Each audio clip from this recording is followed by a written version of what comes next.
La base de l'autosuffisance alimentaire d'une population, d'un pays, c'est les céréales et les légumineuses.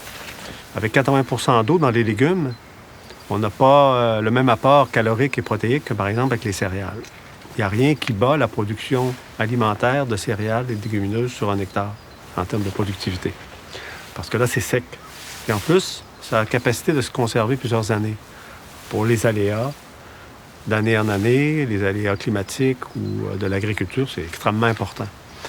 De sorte que ça va être une étape importante pour l'éco-hameau pour faire un pas de plus dans la résilience que de trouver un moyen pour l'ensemble des habitants de l'éco-hameau de produire nos céréales ici. Marie-Thérèse, tu fais le jardinage sans travail du sol. Oui. On bêche pas de rotoculteur, on bine pas. Le sol n'est jamais à nu. Le sol est toujours couvert par du compost, par un paillis, par les plantes. Ça peut être aussi des paillis verts, des fois ça peut être du trèfle ou comme ça. C'est le type de jardinage où on imite le sol forestier.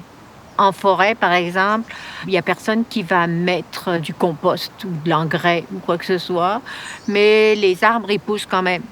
J'ai étudié en génie agricole à l'Université Laval. Puis l'agro-industrie, je dirais, elle m'amenait pas forcément de motivation ou d'élan à vouloir poursuivre ce modèle-là. Mais ce mode de jardinage-là, le fait qu'il y a le sol, il existe une technique pour non seulement ne pas l'épuiser, mais peut-être même augmenter sa fertilité. Fait que c'est accessible à tout le monde, puis comme ça, demain matin, tu peux te nourrir, tu sais. Fait que ça donne beaucoup d'espoir, en tout cas. Ouais.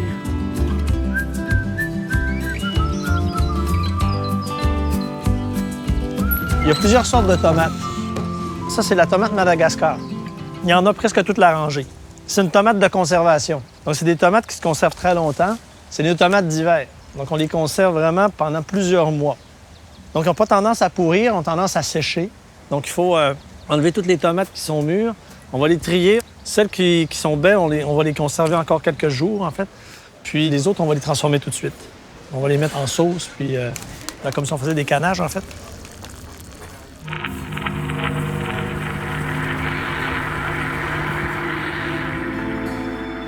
Donc, déjà, un des passe-temps que j'ai puis qui est en train de tranquillement pas vite de se transformer en entreprise, c'est la multiplication de noyers, par exemple.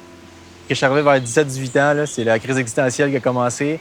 18-19 ans, un peu, là. Fait que là, c'est à partir de là que je me suis mis à me poser des questions du genre qu'est-ce que je voulais faire dans la vie. J'ai essayé beaucoup de choses, puis au fur et à mesure, j'ai fini par tomber un peu sur la permaculture. Je me suis intéressé à l'agriculture. Je trouvais que c'est ça qui faisait du sens. Les changements climatiques font que les climats ils migrent vers le nord. Le sud migre vers le nord tranquillement pas vite. Et puis, plus rapidement que ce que les plantes sont capables de faire. Fait qu'en quelque sorte, ce que ça nous demande de faire, c'est nous, en tant qu'être humain, c'est d'aider ces plantes-là à pouvoir migrer plus facilement. Comme ici, on a le noyer cendré qu'on a ici. Ça, c'est comme cette noix-là ici. Fait vraiment tout rainuré. Ça, c'est vraiment toutes des noix qui sont comestibles là, comme ça. Là. Ça fait un arbre qui va être là 100, 200, 300 ans puis qui va encore nourrir les générations à venir.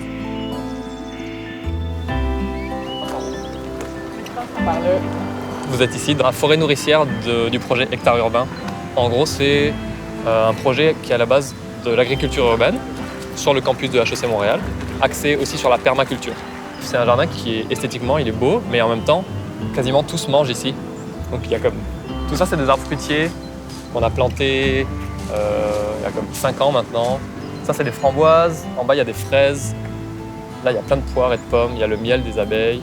Ça fait qu'on peut manger le jardin. Puis c'est important ça dans la permaculture parce que c'est comme comment est-ce qu'on regagne notre autonomie, notamment alimentaire. Et c'est pas mal. Goûtez. On jardine sans une seule goutte de pétrole ici, donc il n'y a pas de pesticides. C'est au cœur de la permaculture aussi. Donc pas de pesticides, pas d'engrais chimiques, donc que du compost ou des engrais naturels, c'est la seule chose qu'on utilise.